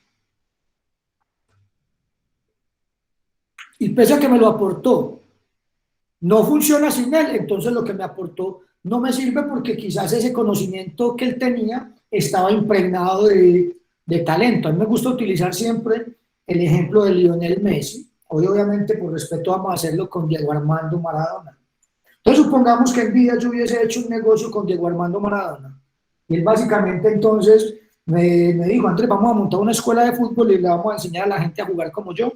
Yo escribí un manual de cómo se juega como Diego Armando Maradona. Es más, tengo un manual de cómo hacer el gol con la mano de Dios, sin que te pille el bar, por así decirlo, una cosa de locos.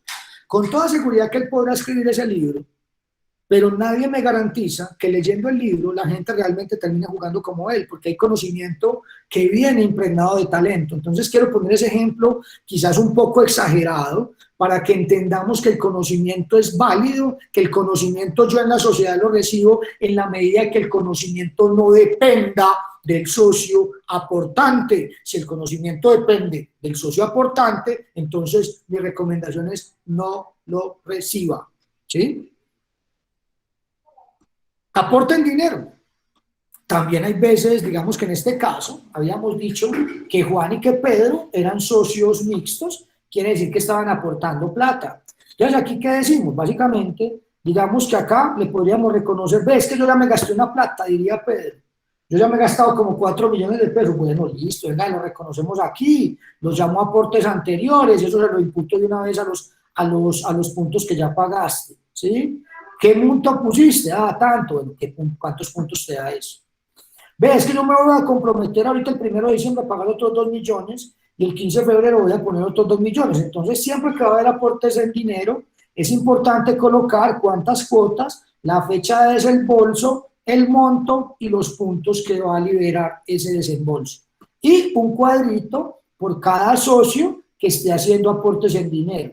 Cuando ya los aportes se hayan hecho, lo vamos a llamar pasado y lo vamos a llamar aportes anteriores y lo cuantificamos y simplemente le relacionamos los puntos, ¿sí?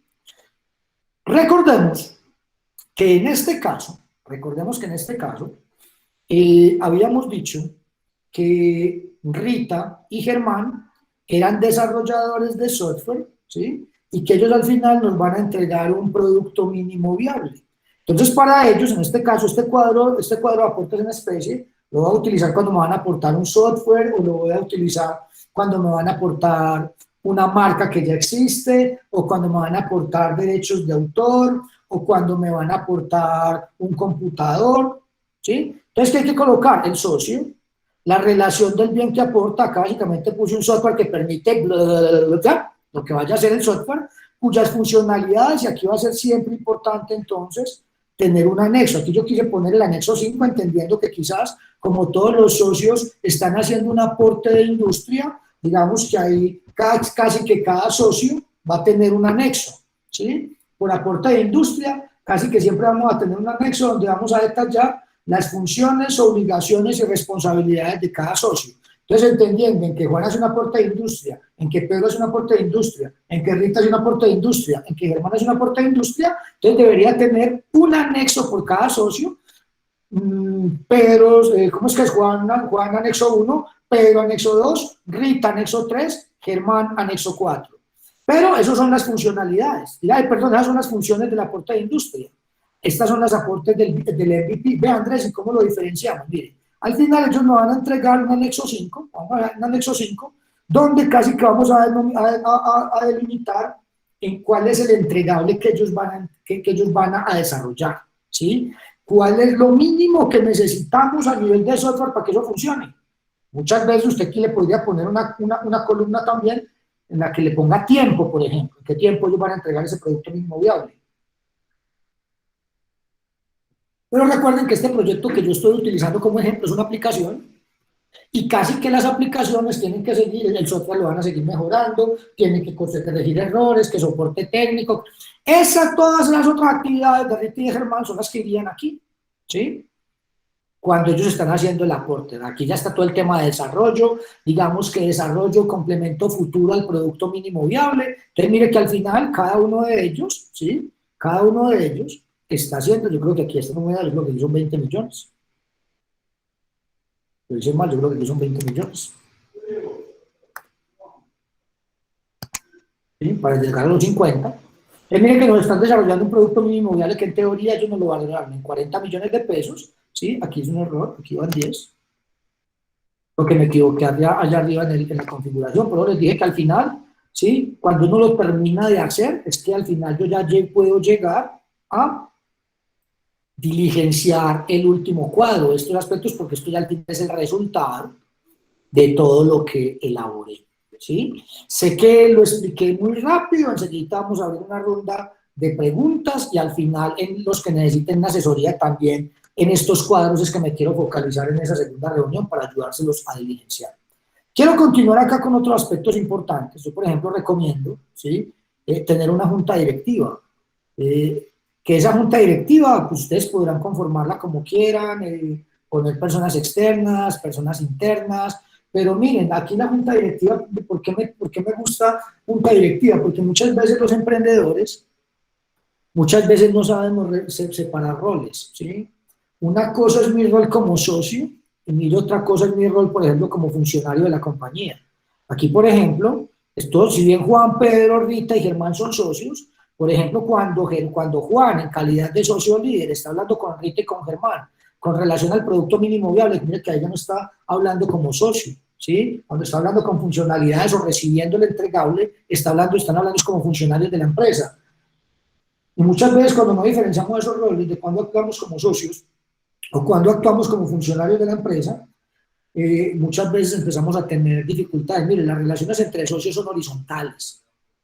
Muchas veces las relaciones en la empresa son verticales. Hay alguien que manda, hay otros que obedecen, ¿sí? Y entonces generalmente el líder es el que manda, igual que todos dijimos que él era el líder y le dimos ese poder, ¿sí? Entonces él es quizá el que al final nos va a exigir estos temas. Entonces casi que en la junta directiva es para discutir temas del negocio y cuando estemos en la asamblea de socios es para discutir temas de la sociedad.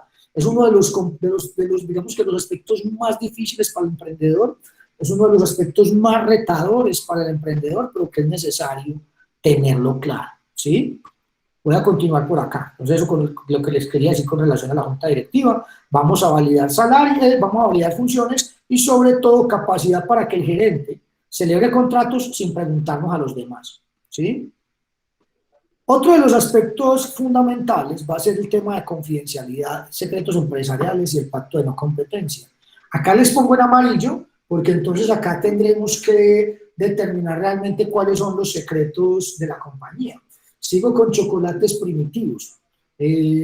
Cuando hablaba con estas chicas, entonces me decían que quizás había un proceso que las hacía diferenciales. Hay muchas veces, digamos que o esa lista o esa base de datos de proveedores o digamos que la formulación particular de, digamos que del producto, o la base de datos de clientes, o el código fuente en el caso del software, ¿sí? Muchas veces aquí yo voy a indicar, y no necesariamente tienen que ser dos, pueden colocar los que sean, pues obviamente los que sean de acuerdo al proyecto, donde vamos a colocar qué es lo que vamos a proteger, qué información confidencial vamos a proteger, secretos empresariales si tenemos secretos empresariales, o digamos que aquello valioso que vamos a proteger.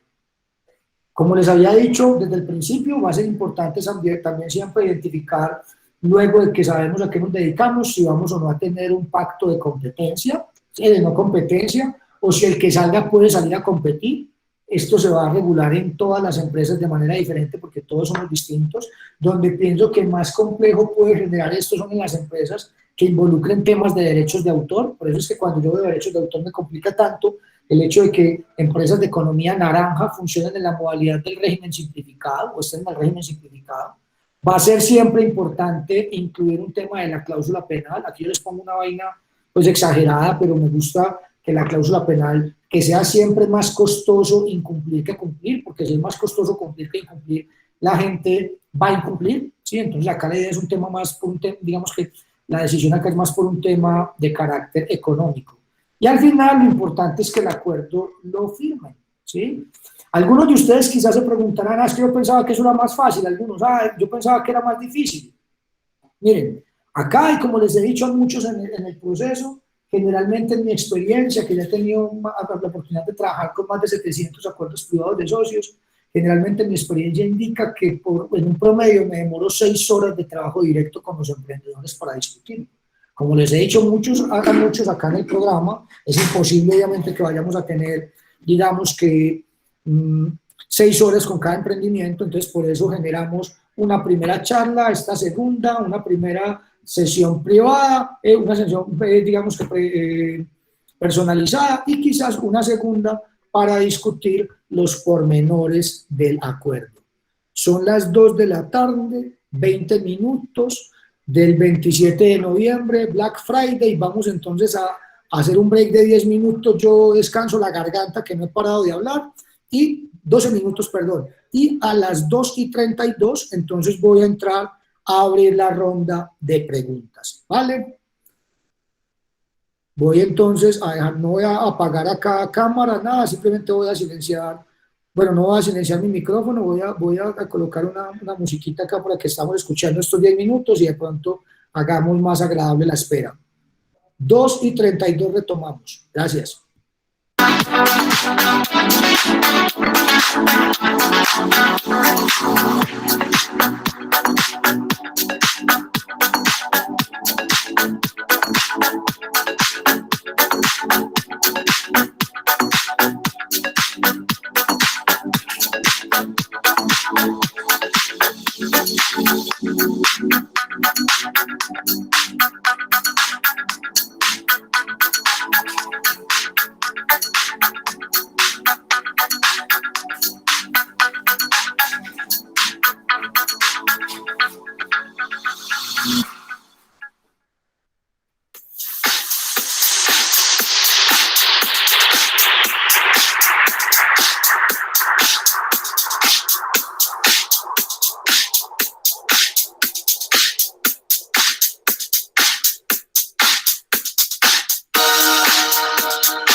desperate for your love.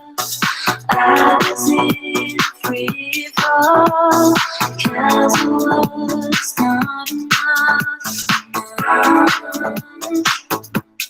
I tried to do things we used to like.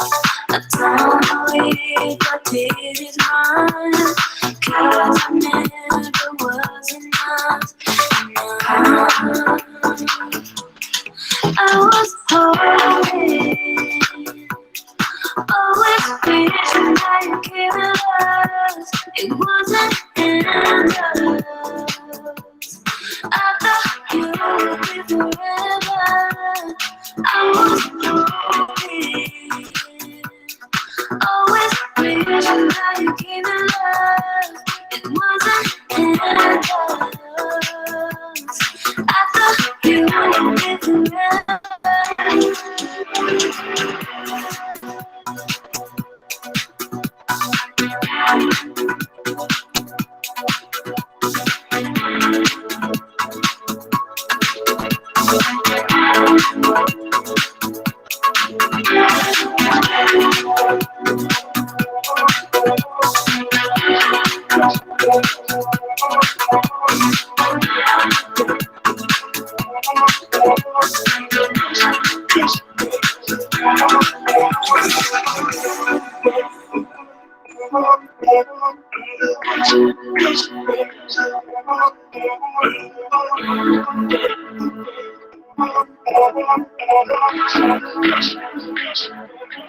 I was hoping, always wishing that you gave it love.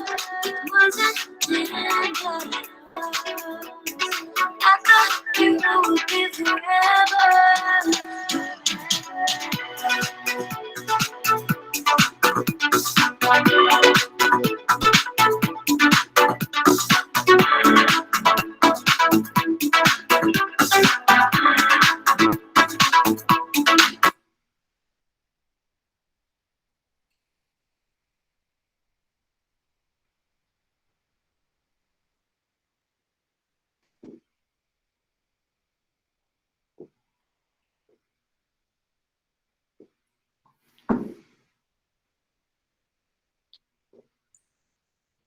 Bueno, vamos a aprovechar el tiempo.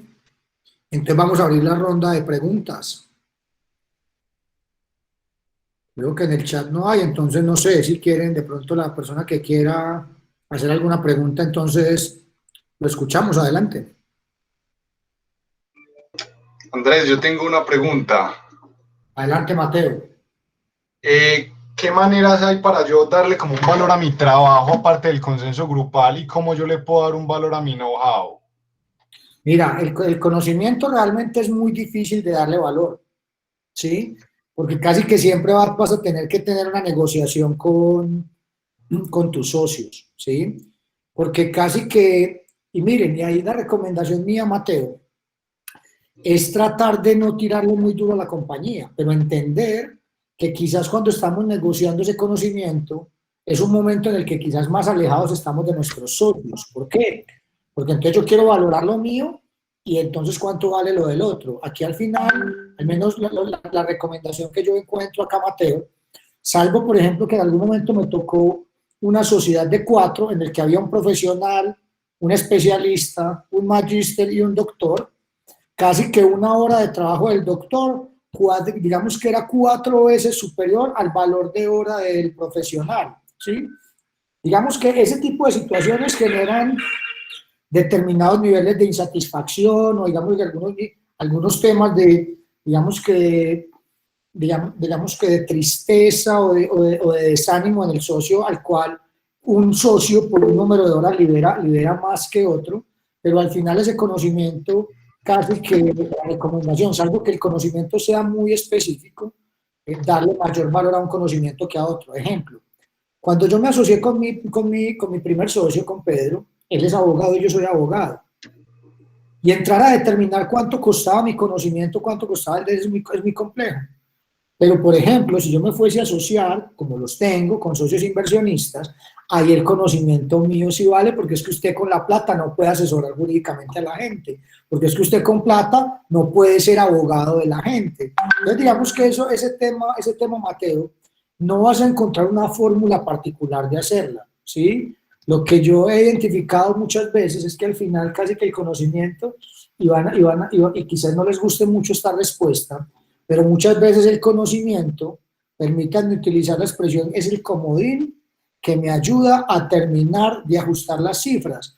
Yo primero ajusto todo lo otro, lo que sí es medible y lo que de pronto tengo mayores criterios para hacerlo, y quizás al final el conocimiento me permita para ajustar, pero no tendría, digamos que una manera específica o una metodología para decirte cuánto vale el conocimiento. Hay algunas personas que valoran el conocimiento, pero dentro de una empresa, como la posibilidad de generar, digamos que, determinado tipo de réditos, pero al final, o al menos digamos que a través de un método de valoración y la capacidad que tendría la empresa con ese conocimiento de generar dinero.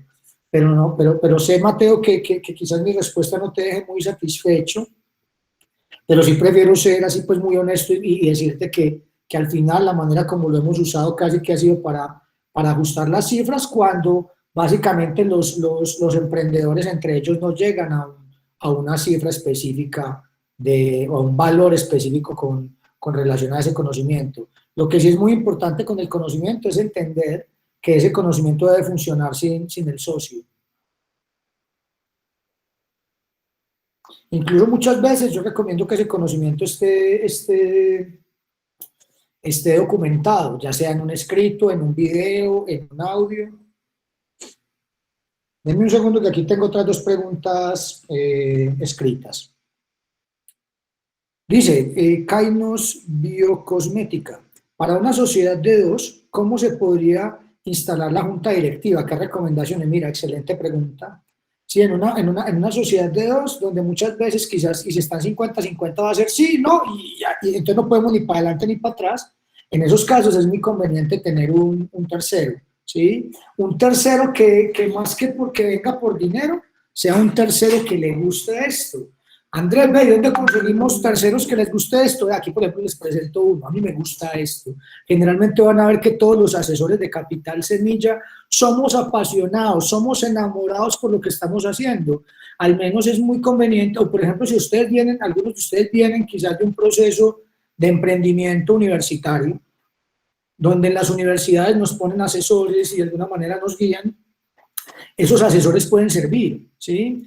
Un abogado puede servir, un tercero que al final venga y con una visión diferente venga y nos ayude. Me parece que es una de las mejores formas de hacerlo. Les repito, por favor, a las personas que no han diligenciado el formulario de asistencia y autorización de grabación, que lo vuelvan a hacer. Ahí lo acabamos de volver a enviar. Leo la siguiente pregunta, es de Santiago Giraldo. Dice, una pregunta, hablaste sobre que es mejor no recibir un posible futuro socio si va a aportar conocimiento, pero ese mismo depende de él y no resultaría favorable, es cierto. En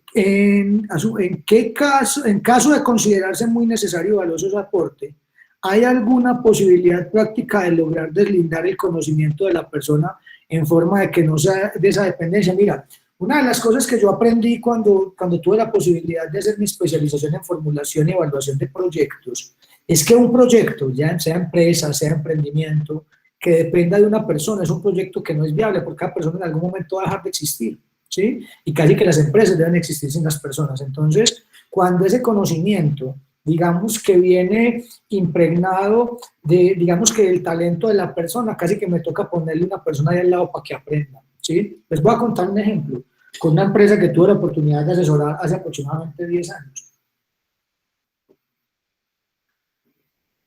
Era una empresa que era de una pareja, esposo y esposa, ¿sí?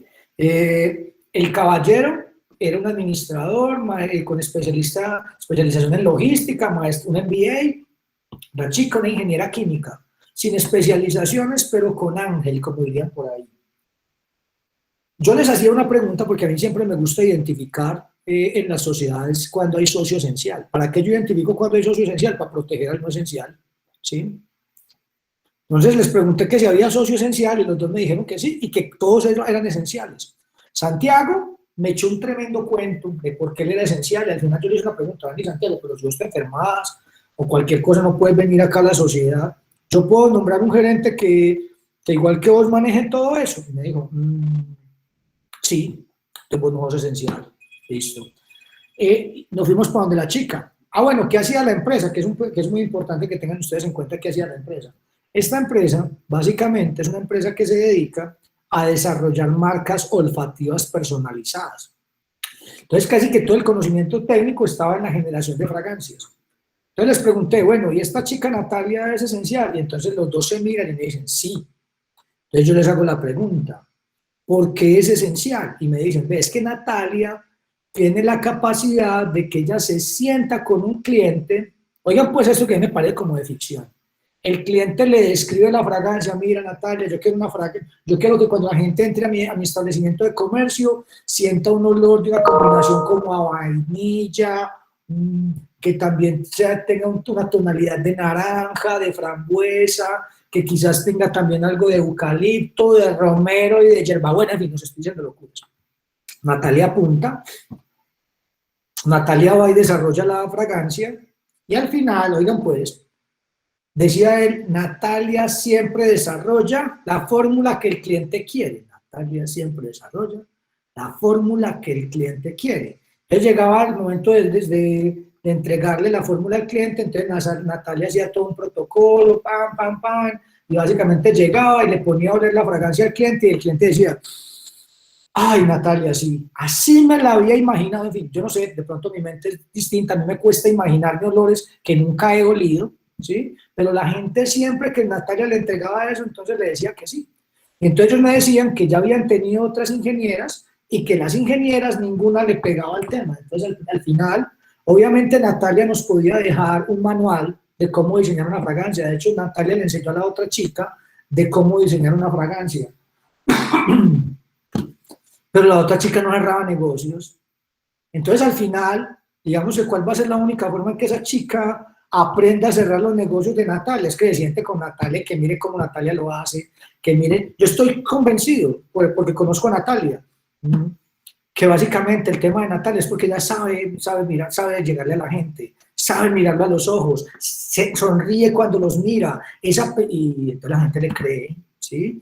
Entonces, ¿cómo básicamente? Mira, aquí al final en la oficina, hay muchos abogados acá en la oficina, ¿sí? En este momento hay uno conectado que está aprendiendo a hacer todo esto y quizás lo vaya a salir a hacer muy bien, ¿sí? Pero puede que lo haga mejor que yo, o puede que básicamente al final cuando lo haga, de pronto no le ponga, digamos que todo el amor que le pongo yo, porque a mí me gusta esto y de pronto le gustan otras cosas, y al final de pronto la experiencia, pues que usted nos está contratando aquí a la misma oficina y que vamos a trabajar el mismo acuerdo y que vamos a utilizar la misma metodología, pero al final la experiencia del cliente puede que no sea la misma.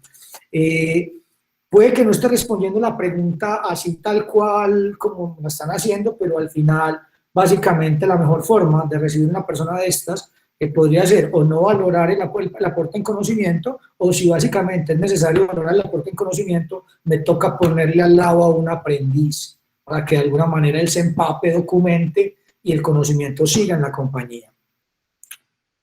Hay otra pregunta aquí, denme un segundo. Álvaro Rodríguez Castillo nos pregunta, ¿cómo puedo sacar un socio de los estatutos cuando está constituido ante la Cámara de Comercio? Hay una figura que se llama el incumplimiento en el pago del aporte, ¿sí?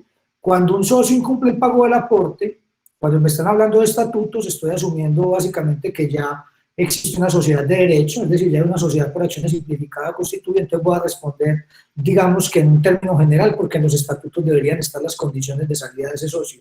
Pero en términos generales, en los estatutos siempre pacta uno unas sanciones en caso tal de que uno de los socios incumple el pago del aporte. Por eso es que, perdón, a mí me gusta ser tan detallista o tan ir al detalle precisamente en el tema de los puntos o de las acciones para poder saber ante un incumplimiento, poder determinar claramente cuánto ha cumplido y cuánto no, porque lo que me toca negociar es quizás la parte que ya cumplió, porque la incumplida no la tengo que negociar, y sobre la cumplida le voy a aplicar una sanción y al final con el negocio. Otro aspecto, básicamente, Álvaro, en el caso que yo sí utilizo, digamos que en algunos acuerdos, creo que no lo encontré en este, no lo incluí en este porque, como les digo, tampoco quería complejizar más el asunto más de la cuenta, pero por lo general, yo en los acuerdos, cuando me contrata un cliente específico para crear un acuerdo privado de socios, generalmente me gusta incluir una cláusula de expulsión de socio cuando ese socio tiene problemas o es incluido en una, digamos que en una lista de control por presunción de lavado de activos o financiación del terrorismo, enriquecimiento incausa, cualquiera de esas vainas, porque si nos incluyen un socio, uno de nuestros socios en eso, va a afectar toda la compañía. Entonces, digamos que en los mismos estatutos se pueden dejar alternativas o una cláusula particular para definir no solamente qué hacer ante el incumplimiento, sino también para la expulsión de un socio cuando ese socio nos está generando perjuicios o cuando ese socio fue incluido en una, digamos que en una de esas listas de control que le podría traer inconvenientes a la sociedad. Diana Marín nos pregunta, ¿el acuerdo de socios implica realizar el registro mercantil como persona jurídica? No, Diana, generalmente el acuerdo privado, como su nombre lo dice, por lo general es privado. Vas a ver que el acuerdo privado de socios por lo general no lo llevamos a inscribir en Cámara de Comercio, ¿sí?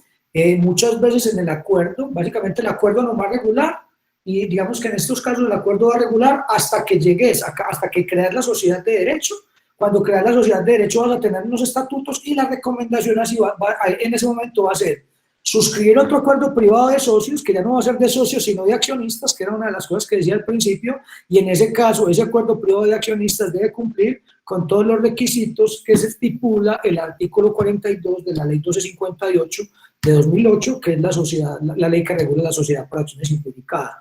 Ya de pronto, por fuera del programa o en otro momento, ya lo miraremos y hablaremos con todas las, digamos, con la alta dirección de la Unión Temporal y de la Alcaldía, hablaremos para ver si nos da el tiempo, de pronto organizamos ya por allá, finalizando el año o empezando ya el 2021, para yo decir que me di mi primera charla en 2021, podríamos organizar ya una charla donde hablemos de los acuerdos privados de accionistas en sociedades de derecho, que básicamente se cambió. ¿Sí? Paco nos pregunta, en el caso del deadlock, ¿los votos se cuentan por personas o por la participación que tienen? Generalmente los contamos por la participación que tienen, Paco. En estos temas, digamos que hay unas sociedades que llaman sociedades de personas, que es donde votan personas. Miren, ¿saben aquí también dónde votarían personas? En la junta directiva. En la junta directiva no importa el porcentaje o el número de puntos que yo tenga, en la junta directiva soy yo y yo valgo un voto, mi socio vale un voto y el tercero vale un voto, ¿sí? Entonces, en el caso del deadlock, que es cuando básicamente no podemos tomar una decisión porque hay un socio que no está de acuerdo y tenemos que de alguna manera levantar el bloqueo para tomar una decisión, digamos que con un porcentaje inferior, en ese caso miramos ese porcentaje de participación y no tenemos en cuenta, digamos que voto personal. Kainos Biocosmética, sí, ahorita lo compartimos. Buenas tardes, en un momento les estaremos enviando el acuerdo. ¿Alguna cláusula hace alusión a cuánto porcentaje se le quitará a cada socio o cómo se decide de dónde sale la participación cuando entra otro socio? Mira, al final es una excelente pregunta, porque si va a entrar otro socio, pueden ocurrir, digamos que es un tema matemático, Paco, que digamos que yo te lo podría responder en dos sentidos. Sentido número uno, podríamos decir básicamente que cuando ya estamos en sociedad, ¿sí? Yo amplío el capital social, entonces es decir, al día de hoy tengo 1 millón de acciones en circulación y entonces va a entrar otro socio al que le vamos a ofrecer el 20%, entonces simplemente lo que hago es una regla de 3 y digo, si 1 millón de acciones equivale al 80%, ¿cuánto equivale el 20%? Entonces ya sé cuántas acciones tengo que emitir para darle a ese socio y todos los demás socios nos diluimos, ¿sí?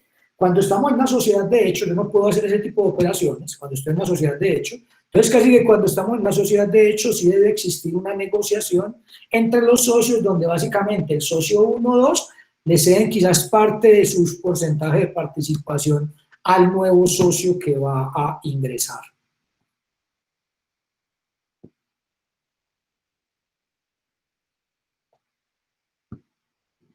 ¿Alguna otra pregunta? ¿Comentario? ¿Crítica?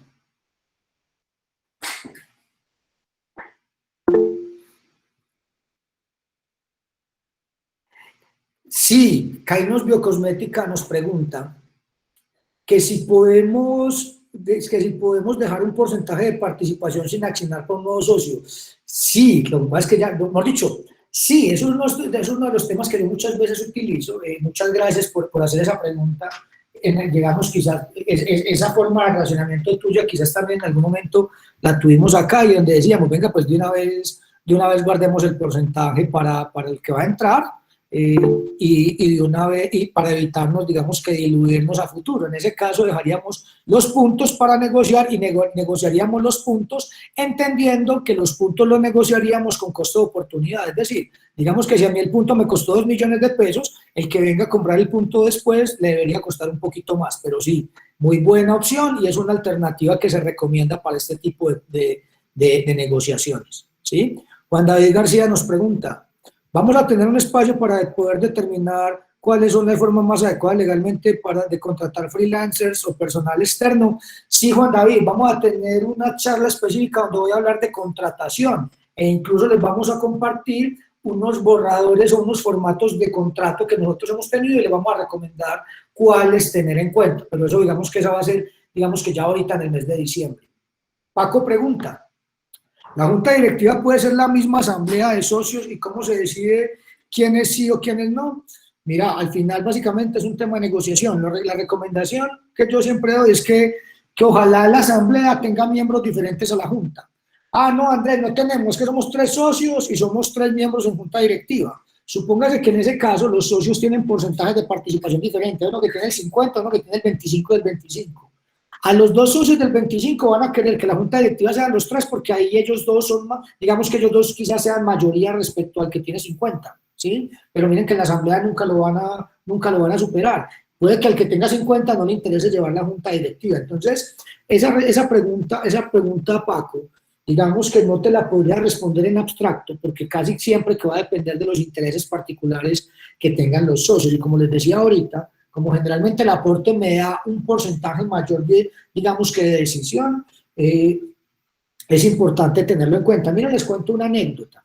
Ya me está acabando el tiempo porque a las 3 arranco otra reunión, pero miren, les cuento una anécdota rápida. Cuando yo me conseguí estos 800 millones de pesos para ese proyecto que les conté, casi que el inversionista, el mexicano, él pidió eso porque él básicamente iba a quedar con el 50%.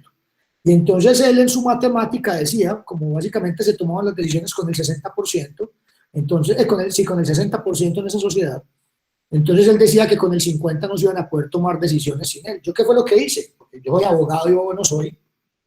Cuando él me dijo eso, yo sabía que él me iba a manejar la empresa en la asamblea. Entonces, ¿qué fue lo que hice? Cuando creé la sociedad, le di mayores facultades a la junta directiva y menos facultades a la asamblea. Y en la junta directiva yo me había guardado unos puestos para el equipo emprendedor y casi que la junta directiva la controlaba yo. Entonces, el equipo emprendedor, teníamos una junta directiva de 5, ¿sí? Y al menos de 7, perdón, y de la manera, éramos 26 socios ahí, éramos una junta directiva de 7, y al final yo tenía, o al menos el equipo emprendedor controlábamos 4 votos dentro de la junta directiva. Entonces nosotros siempre tuvimos el control, pese a que el accionista, como se despistó con el tema de la asamblea, entonces casi que pensó que nos iba a controlar o que iba a bloquear la compañía con el 50%. Meses después se dio cuenta de eso, no sé si habrá echado al abogado, no, porque lo revisó el abogado de él y el abogado no se percató. Entonces, Paco, esto al final va a depender de la negociación y de las condiciones particulares que tenga cada sociedad. ¿Cómo se realiza la disolución de la participación cuando entra un nuevo socio? Generalmente, para que hablemos de dilución, Javier, es porque estamos, digamos que tenemos al día de hoy, digamos que un número X de acciones y vamos a sacar unas acciones adicionales, entonces se empieza uno a diluir, pero en teoría solamente va a haber dilución cuando estamos hablando de sociedades de derecho y hacemos una figura que se llama ampliación del capital social para negociar ese nuevo número de acciones con ese potencial socio inversionista. Miren, súper bacana las preguntas, a mí esto me encanta. 2:53, voy a responder las últimas 2 preguntas porque quiero tomar aire antes de arrancar mi última reunión. ¿Hay alguna otra?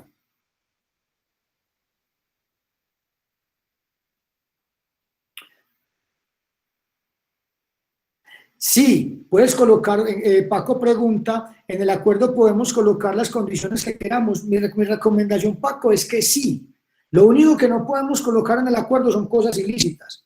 Andrés, pero obvio, bueno, pues lo obvio es tan obvio que lo obviamos. Entonces sí quiero ser enfático en que siempre y cuando no pongas ahí nada ilegal, Paco, perfectamente lo puedes hacer. Bueno, muchísimas gracias a todos por este espacio, pese a que estuve pues como muy solitario porque solamente vi una chica por allá que se conectó al principio, ahora lo que veo es un montón de fotos acá y solamente alguien habló. Nada, no queda más que agradecerles, disfruto mucho cada que hago este tipo de escenarios, gracias Sara, disfruto mucho cuando hago todo este tipo de escenarios, me gustaría obviamente a quienes no me he podido reunir con ustedes, ojalá nos reunamos pronto, y darle la asesoría ya sea de acuerdo privado de socios o a nivel de propiedad intelectual o a nivel de contratación o a nivel societario. Entonces nada, no me queda más sino que agradecimiento, por acá estaré muy pendiente precisamente de las asesorías que necesiten y nada, gracias, mil gracias y espero que esto les haya servido y que de alguna manera puedan discutir mejor esos acuerdos privados de socios. Muchas gracias, Andrés. Nos va a servir muchísimo esta parte ya que vamos a empezar a hacer la entrega de recursos y hacer todos esos acuerdos que esto es un matrimonio realmente. Son unos matrimonios que deben ser bien concebidos. Entonces la charla tuya fue muy interesante. Muchísimas gracias. Doctor, muchas gracias por invitarme a la charla. Cada vez más conocimiento, asesorías que nunca faltan y va a estar muy pendiente para las próximas y te agradezco de corazón que me tengas muy en cuenta. No, por acá siempre muy bienvenido. Y por allá pasar estos días para que hablemos. Feliz tarde. Gracias, lo mismo. Que estén muy bien todos. Hasta luego.